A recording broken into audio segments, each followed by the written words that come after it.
চোখেরই পলকে তুমি হতে পারো লাশ, চিরতরে বন্ধ হবে তোমারই নিঃশ্বাস। হবে আলাম তোমারই নাম মসজিদের মাইকে, হবে আলাম তোমারই নাম মসজিদের মাইকে। বাড়িওয়ালা নাই রে বাড়ি নাই রে দুনিয়াতে, বাড়িওয়ালা নাই রে বাড়ি নাই রে দুনিয়াতে, বাড়িওয়ালা নাই রে বাড়ি নাই রে দুনিয়াতে, বাড়িওয়ালা নাই রে বাড়ি নাই রে দুনিয়াতে। এই চারটা লাইন কেন বললাম জানেন?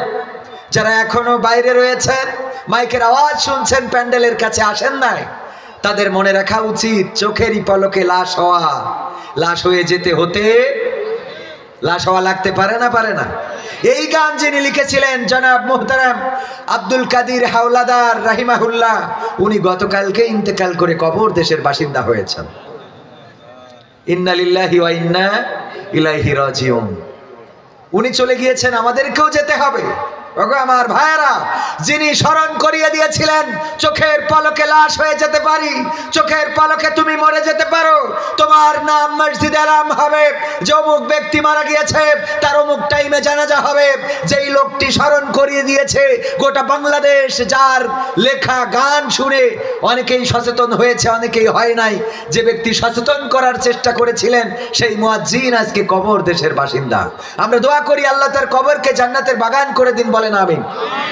আর আপনাদের সতর্ক করে দিয়ে বলতে চাই, যে সতর্ক করে সাবধান করে তাকেও এই পৃথিবী ছেড়ে চলে যেতে হয়, ঠিক না বে ঠিক?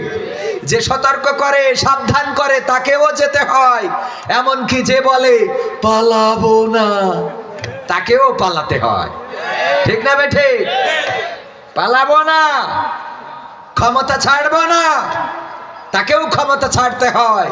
অহংকার চিরদিন থাকে, এই জন্যে আমরা অহংকার ছেড়ে দিয়ে কোরআনের জন্য এক হতে রাজি আছি না নাই?